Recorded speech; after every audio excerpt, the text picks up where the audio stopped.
Welcome, it is Mitch. I'm on YouTube. If you haven't already, please subscribe to the channels. We try to build this thing up. The goal by the end of the Packers season is 1,000 subscribers. It is attainable. We will get there.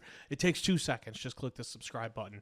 Starting the week with some NFC North chatter. We did this a lot last year. Going to do it more consistently this year. Week 1 was a little more chaotic because the Vikings and Bears played on a Monday night. Vikings then followed that up with last night. I guess it depends on when you watch this video, but playing on Sunday night against Atlanta. It was, how do we want to phrase this, a telling week, an intriguing week for the NFC North now that week 2 for the North is in the books. And I just wanted to look at all 4 teams. And I don't know where to, let's start with Detroit. Let's start with the Lions because I do need to get one thing off my chest with Detroit. Can we finally admit, like, oh, hey, Jared Goff's a pretty damn good quarterback. Amon-Ra St. Brown, hell of a wide receiver. Jamison Williams can take the lid off of defense. We saw him get behind the entire Bears defense on a blown coverage wide open for a touchdown. Oh, Jahmyr Gibbs, David Montgomery, still pretty good. Detroit, yes, they lost a couple of starting offensive linemen that they had to replace, but holy crap, this offense is still pretty good even without Ben Johnson. And that's not a discredit to Ben Johnson. We'll get to the Bears in a few minutes, but it was puzzling to me that with Detroit losing Ben Johnson and Aaron Glenn, their OC and DC this offseason, that a lot of people assumed the Lions would just completely fall off a cliff and cease to exist and go back to living in a life of irrelevancy.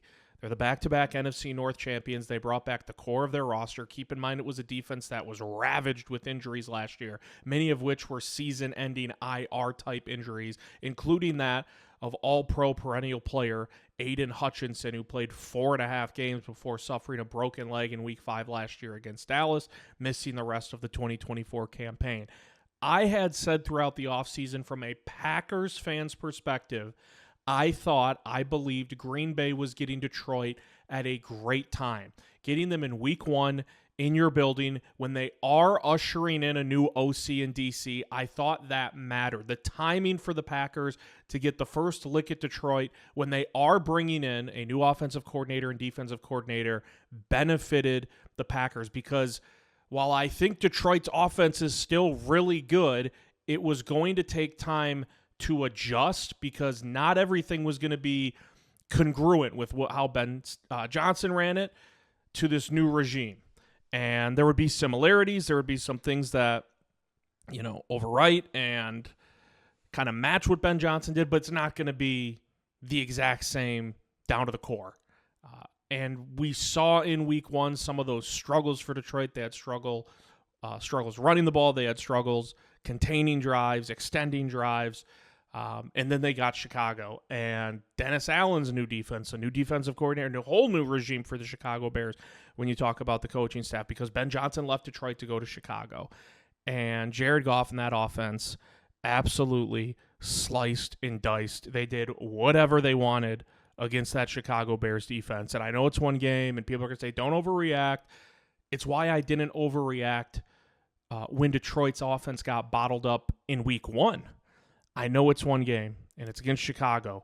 The sample size of this offense, with or without Ben Johnson, like just with the core pieces, Goff, Amon-Ra St. Brown, Sam Laporta, Penei Sewell on that offensive line, Jamison Williams, David Montgomery, Jahmyr Gibbs, that offense, the sample size of them humming and running it up on some teams, a lot of that did have to do with Ben Johnson, but a lot of it had to do with they've got damn good players on the offensive side of the ball. And so for those who are like, hey, they just put up 52 on the Bears, it's one game, don't overreact. I can look at a sample size of a couple of years, the last couple where Detroit has claimed the NFC North crown, and you can see the numbers this offense put up.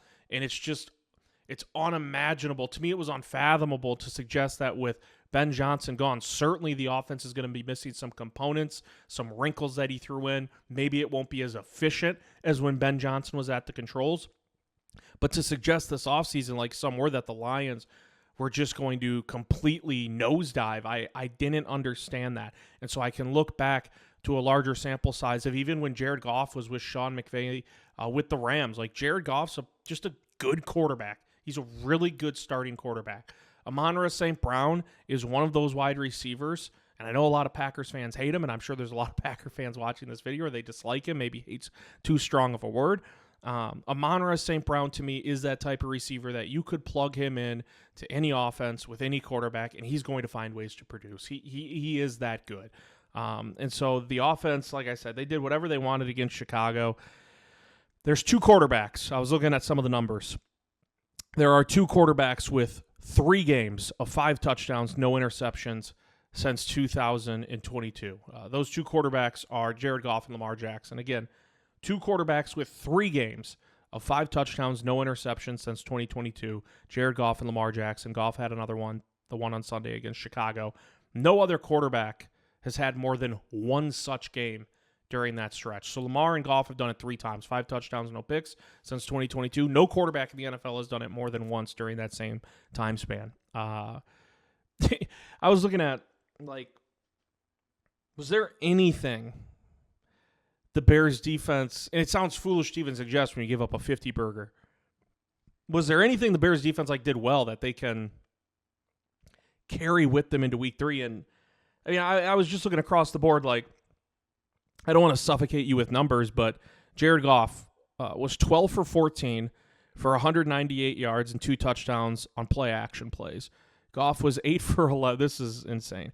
Goff was 8 for 11 for 241 yards and 2 touchdowns on passes of 10-plus air yards. So the ball traveling 10-plus yards in the air, Goff was 8 for 11 for 241 yards and 2 touchdowns.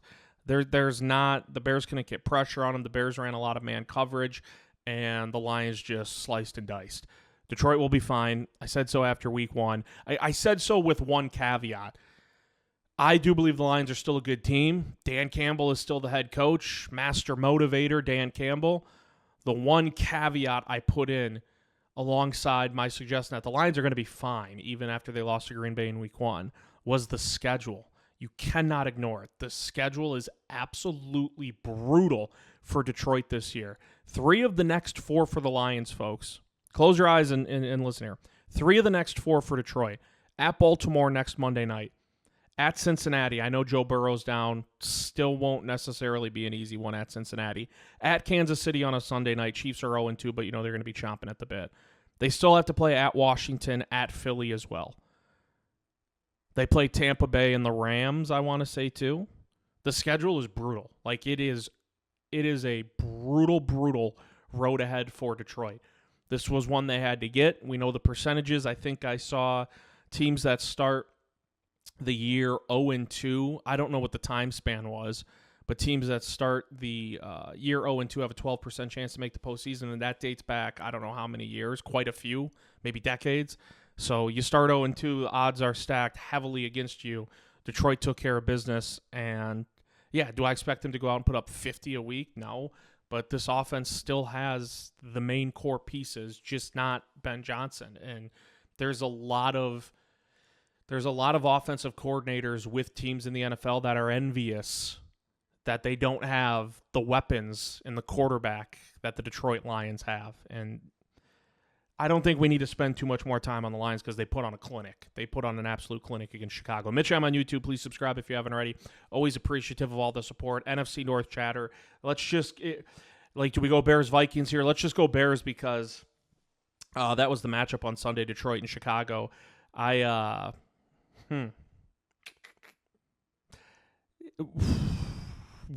Where do we start? I'll get this out of the way. I'm seeing a ton, and I mean a ton of Bears fans on social media, primarily Twitter, X, whatever you want to call it. Seeing a ton of Bears fans saying yesterday and even this morning, I'm recording this on Monday morning, and they're saying, hey, Caleb Williams wasn't the biggest problem on Sunday. Caleb Williams wasn't the main issue in that game against Detroit. And I'm sitting back, and I know as a Packers follower, we can be labeled as spoiled for having a stretch dating back to 1992 where it was Brett Favre and then Aaron Rodgers, and who knows what they have in Jordan Love. But Jordan Love, I think the floor for Jordan Love is competent starting quarterback in the NFL at this point. And so I'm seeing Bears fans say, hey, yeah.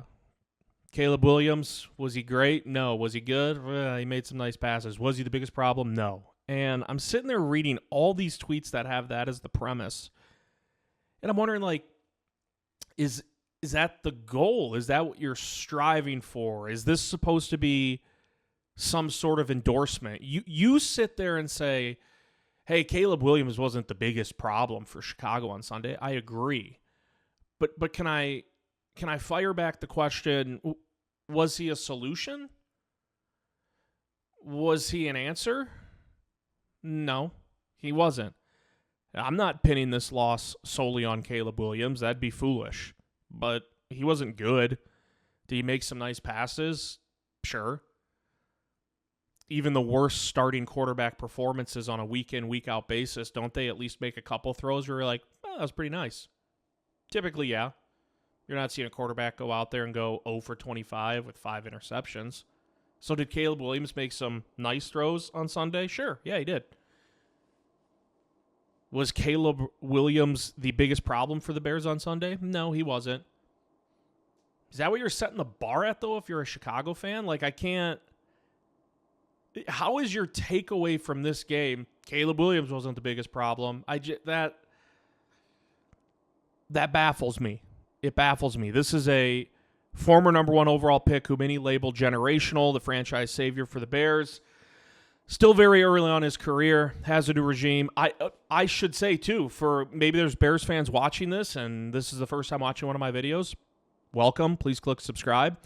I fall into the camp of those who thought, and I still believe, that Caleb Williams will be really, really, really good. You know, despite what we've seen in a year and now 2 games in 2025, and maybe I'm foolish for sticking with this, but I still believe Caleb Williams can be a really good quarterback in the NFL. But this is a disaster start. And I wonder if all 3 of these things can be true. Let me know what you guys and gals think. I do.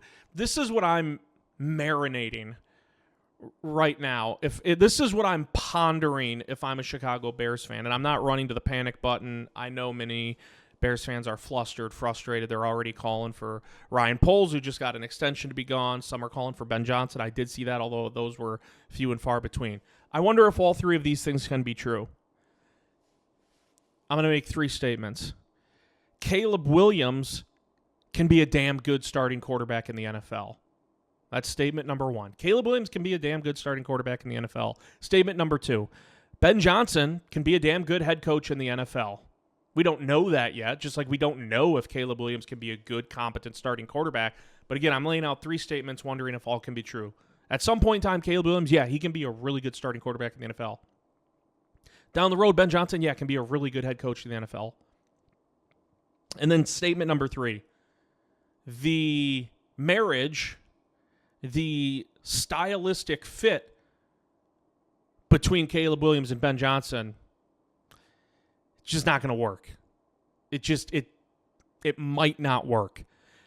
I look at Caleb Williams, and I go back to college when he was at Oklahoma and he was at USC. Caleb Williams is at his best when things are off script, when he can create outside the parameters of whatever the play call is. That is when Caleb Williams shines and flourishes. Now, it can be a negative as well, because we see these plays where he's dancing and swirling and circling 10, 15 yards behind the line of scrimmage, and then it can become a disaster. You can get sacked, you can get fumbled, throw an errant pick as you try to go cross body.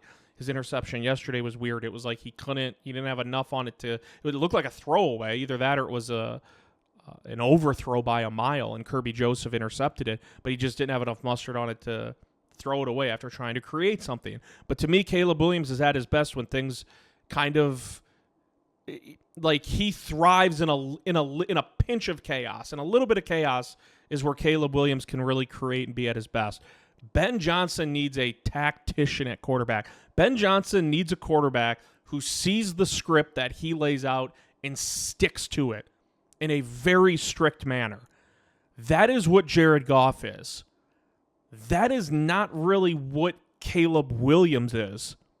And so I don't know. It can still work, because I do still believe Caleb Williams can be a really good starting quarterback in the NFL.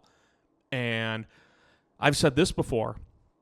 For all the times in the past we've looked at the Bears and we're like, Mark Trustman. Why the hell are they hiring Mark Trustman? John Fox, a retread. What's going on here?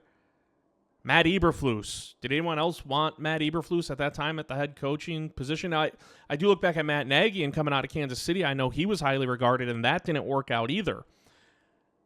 Ben Johnson was Ben Johnson was the hot commodity name this cycle, this past offseason for head coaching candidates. If it doesn't work out, I don't think you can look back in 10 years and say, why the hell did the Bears hire Ben Johnson? That was the name that everyone penciled in, sharpied in, number one on the list, and the Bears got him.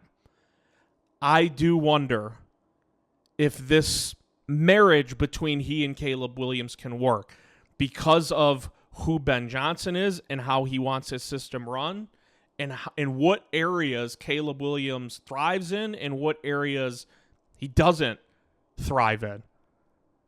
Because it doesn't seem, and I'm not overreacting to 2 games in 2 weeks.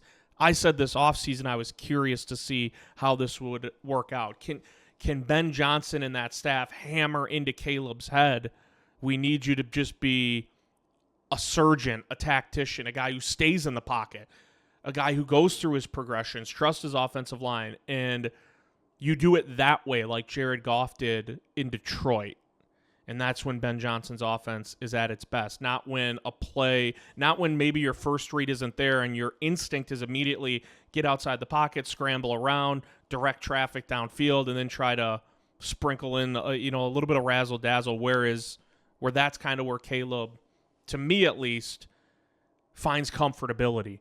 And so I'm very, very curious in the weeks ahead to see how this thing continues to look, because it is just year one of a new regime, and it is just the second year for Caleb Williams as a starting quarterback. But you talk about the quarterback position and where it's at in today's NFL. The leash is incredibly short. The pressure ramps up after a few duds, not a season that's a dud, a few duds in a regular season, and that pressure ramps up.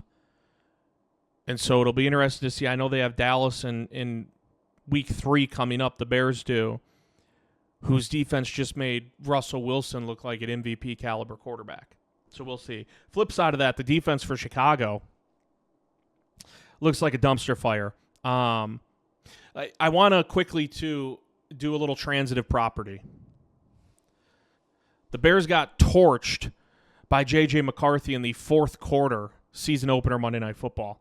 J.J. McCarthy then went and looked horrendous against Atlanta on Sunday night, and we'll get to that in a minute. Detroit's offense, meanwhile, looked like a shell of itself against Green Bay, then put up 52 on Dennis Allen's defense. 2 things, if we're doing transitive property. What does that say about the Bears defense and, in turn, the Packers defense? Because I know Atlanta, didn't they have 2 first-round picks? And I'm going to look now. I think Atlanta had 2 first-round picks this April, and they used them both on 2 edge rushers, if I'm not mistaken, who were both involved in sacks against J.J. McCarthy and the Vikings on Sunday night. I got to find Atlanta here. Jalen Walker out of Georgia, yeah, and the other one was the kid out of Tennessee, because I remember thinking the Packers might take him. James Pierce. So a defensive end and an outside linebacker. 2 first-round picks for Atlanta. Basically 2 guys that can get after the quarterback. But Atlanta's defense coming into the year was like, Atlanta's defense might be good, but it's not like, holy crap, his defense is going to be otherworldly. This is going to be the 85 Bears, the 2000 Ravens. Like, no one was saying that. Yet Atlanta on Sunday night, if you watch that game start to finish, you'd come away after what they did to J.J. McCarthy thinking, that's the best defense we've ever seen this decade, right? And seeing what Atlanta was able to do against J.J. McCarthy and the Vikings, and in turn how the Bears defense looked in the fourth quarter against the Vikings, it makes you really, really skeptical about what this defense is going to look like going forward, because now they do face a Dallas defense that just got torched by the Giants, but a Dallas offense that is humming. I think I used that descriptor earlier, but talking about Detroit's offense, but Dallas's offense looks pretty damn good. Javonte Williams, maybe pre-injury, looks like the Javonte Williams we saw in Denver the first year, before he had a couple of injuries, including a season-ending one with the Broncos. And CeeDee Lamb's still one of the best wide receivers. That offensive line's good, although they took a hit at center in that game against the Giants. And so you look at the Bears defense, and then how the Packers made Detroit look, and then what Detroit did against Chicago, what J.J. McCarthy did against the Chicago defense in the fourth quarter in week 1, and how he looked start to finish against Atlanta, it really, really makes you worry about Dennis Allen's defense and kind of what it says about where the Bears are at. Quickly pivoting back to the offense, we do bounce around a little bit here. First drive for the Bears was it was good again. 10 plays, 61 yards for a touchdown week 1, and oh my gosh, my phone was blowing up. Buddies who are Bears fans, Ben Johnson, new regime, here we go, Caleb MVP. Quite literally, my phone was just blowing up after the first drive against Minnesota in week 1. First drive against Detroit, 8 plays, 74 yards for a touchdown. When there's that script that you can lay out in the week laying up to it, here's our first, X amount of plays and exactly what we're doing, and you can drill those plays into Caleb Williams' mind. It looked good. It's after that first drive, trying to get him to stick with Ben Johnson's blueprint that might not be tailored to sort of what makes Caleb Williams tick. That is the problem right now. But still 2 games, year 1 of the new regime. I will say, not to pile on here, but Ben Johnson had some pretty snarky dialogue after becoming the head coach of the Chicago Bears. Threw a couple jabs around the division, one at Matt LaFleur, said it's pretty fun beating Matt LaFleur twice a year.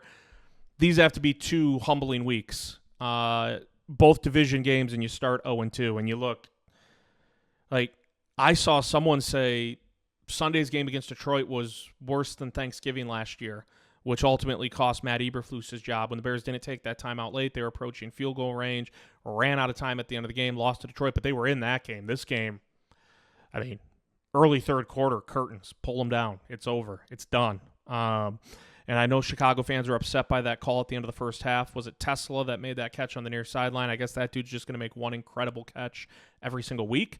That's not why the Bears lost the game. It was a gut punch. You're looking at halftime being 21-14. Instead, it's 28-14. Take away I guess it's maybe not fair to say take away that touchdown and Detroit still spanks them, because the momentum that comes with that is huge. But that's not why the Bears didn't lose the game because of the officiating on Sunday. So these 2 games have to be pretty humbling for Ben Johnson. And like I said, I still believe Caleb Williams can and will be a solid starting quarterback. I might just be an idiot for sticking with that at this point. You know what's most alarming to me? This is how we'll finish up with the Bears, and then we'll go to the Vikings. You know what's most alarming to me? And I think Bears fans objectively would agree with this.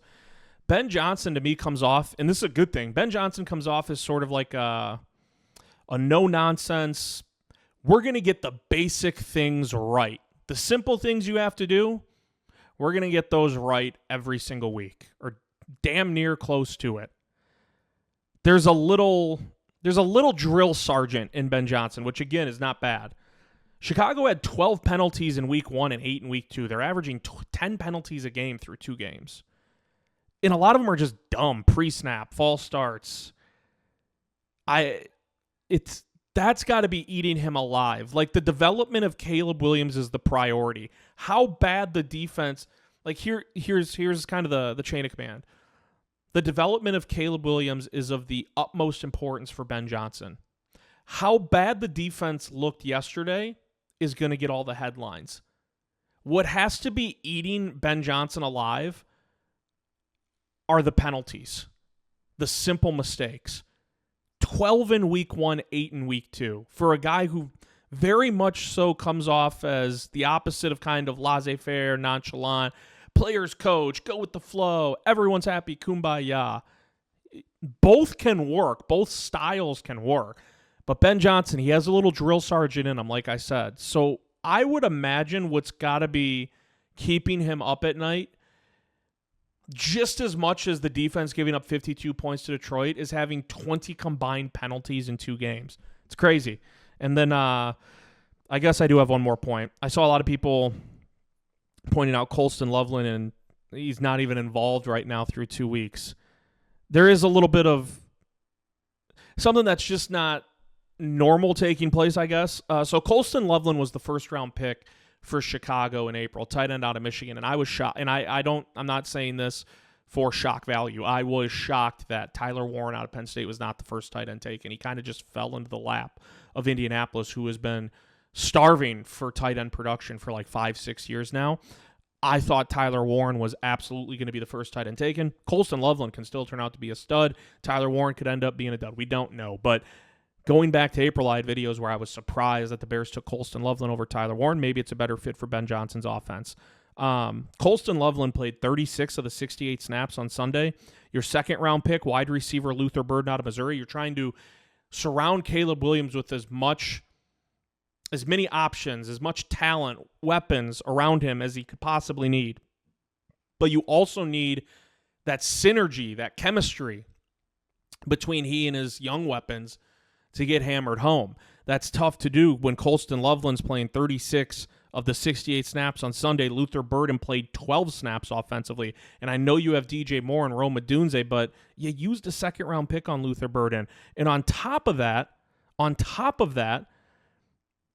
you had 2 rookie second-round picks outside of Luther Burden, one being Shamar Turner on the defensive side, another an offensive lineman, who were both healthy scratches. That's where I'm scratching my head. I'd have to go back and look because my familiarity really resides in what the Packers are doing. It is not common, I can't imagine, for rookie second-round picks to be healthy inactives. It's one thing to not play as a second-round pick. Like, for example, Green Bay drafted Anthony Belton, offensive lineman out of North Carolina State, second round this year. And the goal was, Anthony Belton, get him some reps in the preseason training camp. He's a stash guy, depth piece.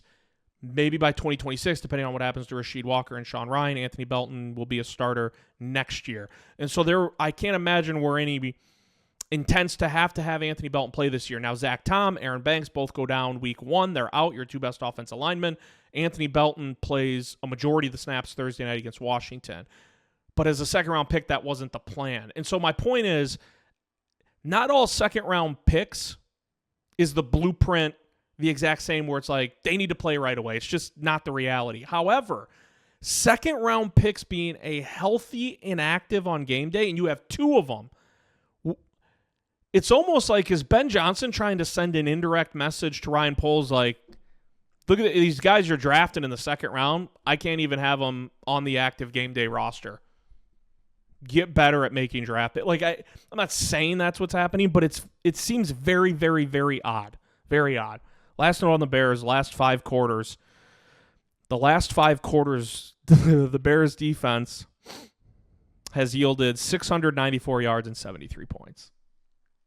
5 quarters. 694 yards, 73 points. It's crazy. Mitch, I'm on YouTube. Please click the subscribe button if you haven't already. Always appreciative of all the support. Let's talk Minnesota Vikings. Opposite of my thoughts on Caleb Williams, because I think Caleb Williams can be a really good starting quarterback in the NFL. I might be wrong on that. I've never, ever, ever, ever, if you've watched any of my videos, and I don't dislike the dude, the person, the player, I've never been high on J.J. McCarthy. What the hell do I know? That could be your first follow-up question if you're a Vikings fan. Completely fair. I could be completely wrong. We all have opinions on these things, right? 8 quarters into his career as the guy in Minnesota, as the starting quarterback, one of them has been good. I would say the other 7, I would say 4 to 5 have been downright terrible, and the other 2 just haven't been good either. So 8 quarters, 2 games, small sample size, only 1 good quarter of football from J.J. McCarthy. It somehow earned him that 4th quarter against Chicago, NFC Offensive Player of the Week. Hasn't been good. And I love Kevin O'Connell. Kevin O'Connell, to me, is an incredible head coach.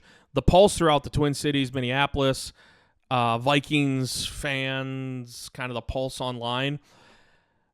I wanted to kind of hover around and just see what they were saying after the game on Sunday night against Atlanta.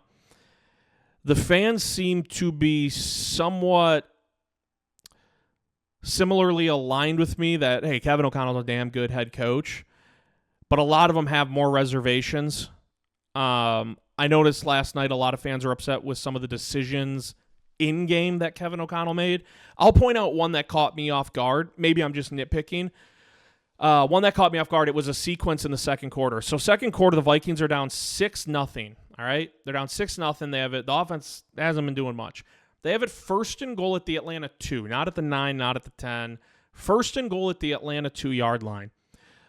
First down is a pass play. McCarthy fakes a pitch to Mason and then fumbles the ball briefly. Like he fakes the pitch and then just drops it, picks it up, tried finding Justin Jefferson, who was on a crosser. I believe it was Jefferson in the back corner of the end zone. The whole timing of the play was off. Point is, first and goal at the 2, pass play. Second and goal at the 2, pass play, sack. Third and goal, pass play, nothing. Fourth and goal, field goal unit comes out, makes it 6-3. If you turn around and you hand that ball to Mason 3 times, I'm going to play the odds here and say that the Vikings end up with 7 points on that drive. Is that why they lost? That drive ending up in a field goal and a touchdown? No, probably not. But again, pivotal point. You could tell there was like 8 minutes left in the first half and it's 6-0. There's 2 Atlanta field goals on the scoreboard. You knew at that time, like, points are going to be at a premium. They are going to be hard to come by in this game. 1 touchdown drive instead of a field goal on a given drive can change the trajectory of this game. First and goal at the 2, and they go pass, pass, pass. I know you want to try. There's like a balance there. It's like you want to show your young quarterback you have confidence in him, but you can show that in different ways because, again, you turn and hand it to Mason 3 straight times. He's probably getting into the end zone, and the Vikings go up 7-6. And I'm still a big hashtag team Kevin O'Connell guy. I believe he's being a little conservative with J.J. McCarthy because he doesn't know what he has. And unlike past instances when they brought in quarterbacks, you remember like Sam Darnold last year lit the world on fire until the end. Kirk Cousins was a veteran. Josh Dobbs, when he had to make a couple of spot starts. Like, you look at these guys they brought in, and it's veteran quarterbacks who have been around the block. And so you bring in a guy like Sam Darnold last year, in your mindset, if you're Kevin O'Connell, is probably like, we're going to cut it loose. I trust this guy. It hasn't been pretty for him with the Jets. Wasn't pretty in Carolina. He was the backup in San Francisco. This dude's been in the league long enough. We're just going to cut it loose, let it rip, see what we got. And if it's a disaster, so be it. You know, you kind of had that tunnel vision of Sam Darnold's probably not going to be the future franchise quarterback for the Vikings. Kirk Cousins had been in the league long enough with Washington that when he came over to Minnesota and then Kevin O'Connell took over as head coach, same thing, where it's like, we can let it rip with this guy. The hesitancy you have with doing that with J.J. McCarthy, who he's in his second year, but this is essentially his rookie season. Torn meniscus, probably wouldn't have started last year anyways because they had Sam Darnold. The problem with going with that mindset that you had with Cousins and Dobbs, and I'm missing a couple of those other guys that made spot starts, but Darnold last year especially, is if you say, cut it loose, let it rip. Let's do the same thing with J.J. McCarthy. A couple of bad outings early on can just derail all the confidence that kid has, and he is at a point where if things go according to plan, that is your franchise quarterback for the next decade. And so there's a hesitancy from Kevin O'Connell, which I kind of get. I understand. But you have to somehow find that balance. And if you want just a little bit of recklessness from J.J. McCarthy, here's what I would suggest. I truly believed Kirk Cousins, one of the best things about Kirk Cousins when he was the quarterback of the Minnesota Vikings, he recognized early on, this guy Justin Jefferson's an absolute stud.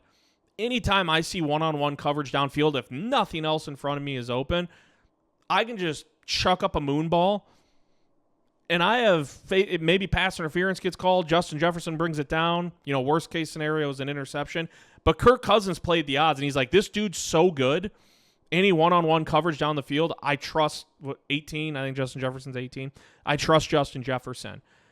If I'm J.J. McCarthy and I'm Kevin O'Connell, I'm trying to maybe not be so conservative moving forward. Maybe try to bring out a little bit more in J.J. McCarthy.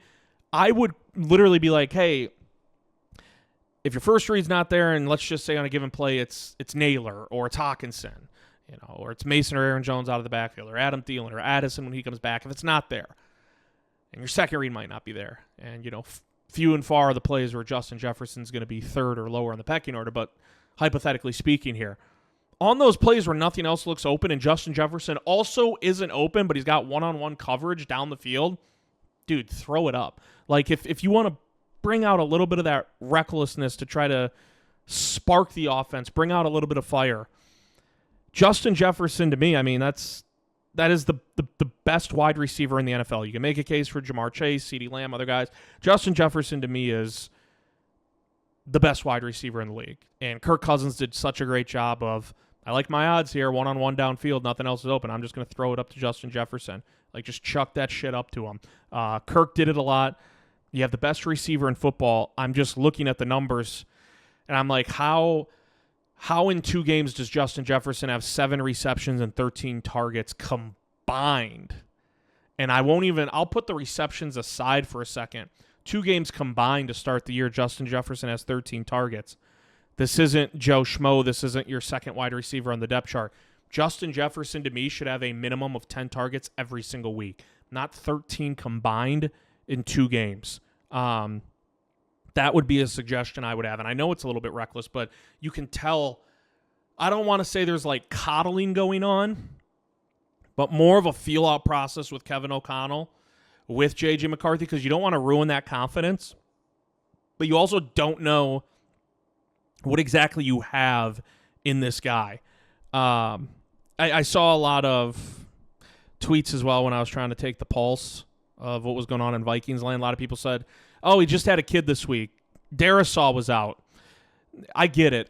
Again, the Packers just played Thursday night against Washington without their 2 best starting offensive linemen, or 2 of their best 3. Their 2 highest paid, Aaron Banks, Zach Tom, and they dominated the Commanders. So I get how good Darisaw is. Darisaw is awesome. Every team has injuries. Every team has injuries. And the kid thing, I don't know. I can't speak to that. I don't know. But not every week's going to be perfect in the life of an NFL quarterback. And so it's hard for me to give him that crutch. I saw a lot of that on Twitter last night, too. Like, hey, you just had a kid this week. Darisaw was out.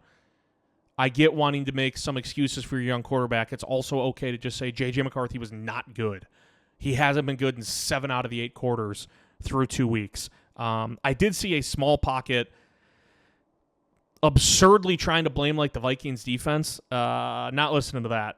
And the premise there was Bijan Robinson ran all over the Vikings defense. I think he had 22 for 143 or something like that. Bijan Robinson is going to run all over most defenses. He's just that good. There was a clip played on Sunday night where Saquon Barkley was talking about how Bijan Robinson is the best cutting running back in the NFL, and he said something like, it's hard for me to say that because I want to include myself. He said, but Bijan Robinson is the best, cutting running back, get up the field, ball of fire moving forward. So, yeah, Bijan ran all over the Vikings defense. That was a fatigued defense. Minnesota had less than 200 total yards of offense. They had the ball for 23 minutes compared to Atlanta's 37 minutes in time of possession. Brian Flores, damn good defensive coordinator. I'm just looking at numbers. I'm not putting any of this on the Vikings defense.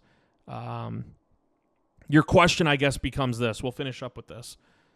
Your question, if you're the Vikings, if you're Kevin O'Connell, Vikings fans, you look at what O'Connell did with Sam Darnold. You look at the best he brought out in Kirk Cousins. What's the area of attack to get that out of J.J. McCarthy? I'm not going to overreact to 2 games, but I've never been high on McCarthy. He was a game manager in college, didn't elevate the offense around him, didn't have to, wasn't asked to. 2 games in against the Bears and the Falcons, the Vikings are 31st in EPA per play and 32nd in EPA per passing play. Just not good numbers. We'll finish up.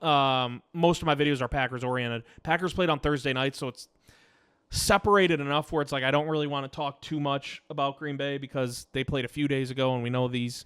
I had an instant reaction video. I'll just bring up these quick points on the Packers. They're 2-0 against Detroit and Washington, 2 teams that were expected to compete for the NFC crown, for a chance to punch a ticket to the Super Bowl in February. I think most still think that's the case with the Lions and the Commanders. And not only did the Packers win those 2 games, they dominated. Like that 27-18 score against Washington on Thursday night, not indicative of how truly dominant the Packers were, especially on defense. So they're 2-0, and now you ask yourself this. You have the Browns on Sunday, and then the Cowboys after that. Both road games in Cleveland and Dallas. Then you get a bye week. You don't want to get ahead of yourself. Cleveland is a classic trap spot game for Green Bay, but it's well within the realm of possibilities after what we've seen against the Lions and Commanders. Not to think this, but if you're a Packers fan and you're expecting them to be 4-0 entering the bye week, completely fine. One other note, two other notes. A lot of attention on Micah Parsons, the Micah Parsons trade. I believe, and we'll get into this more this week in other videos, the growth, the development, the emergence of one Devontae Wyatt, who has a team-leading 11 quarterback pressures. And I know you can say, well, some of those pressures are because he's had one-on-one opportunities because the offensive line and the opposing offense is so worried about Micah Parsons. I get that. But Devontae Wyatt last year, the first month of the season, was a game wrecker. And then an injury wrecked his season. And he tried coming back, and he wasn't the same guy. Ankle injury. Wasn't the same guy when he came back in 2024. If Devontae Wyatt, there's a reason they picked up his fifth-year option this offseason. If Devontae Wyatt stays healthy this year, he is going to be a menace. Team leading 11 pressures, and Lucas Van Ness, his ability to play on the edge and to kick inside at defensive tackle, even though he's a little bit undersized when it comes to that spot, it just opens up a wealth of possibilities that Jeff Hafley can deploy for that defense. I've been super, super impressed with Devontae Wyatt and Lucas Van Ness. And the last note I wanted to bring about, you cannot box score hunt Matthew Golden's performance on Thursday night. 0 receptions on 2 targets. He had 2 walk-in touchdowns. One was an underthrow by Jordan Love. One was a slight overthrow. Second one was a bomb down the field. Those are obviously typically harder to connect on. The first one was a little bit of an underthrow on a shorter pass that should have been a touchdown, should have been a connection. Love just didn't put enough air underneath it. Jaden Reed's out, broken collarbone for a significant amount of time. Christian Watson's still on the PUP list. This is the spotlight, and I'm sure he wants it. He seems like someone who will embrace it. That spotlight at wide receiver these next couple of weeks, because we still don't know when Watson's going to come back, but Reed's going to be gone into November. That spotlight's going to really be put on Matthew Golden. I'm expecting some big games from Matthew Golden going into the bye week, and then we'll see where Christian Watson's at. He played the second most amount of snaps in week 1 at wide receiver behind Romeo Doubs. Same case in week 2. So you can say, well, Reed's out, Watson's out, maybe Wicks gets a bump. Even with a healthy Wicks the first 2 weeks, Matthew Golden's out snapping him. I think Matthew Golden's going to have a real chance to really, really shine in these next couple of weeks. He'll get more opportunities, more plays that are kind of in his direction where he's the number one, the A option on a given play. I'm excited to see that for Matthew Golden. It is Mitch M on YouTube. Please subscribe if you haven't already. Always appreciative of all the support. The goal's 1,000 subscribers by the end of the season. We'll see you next time.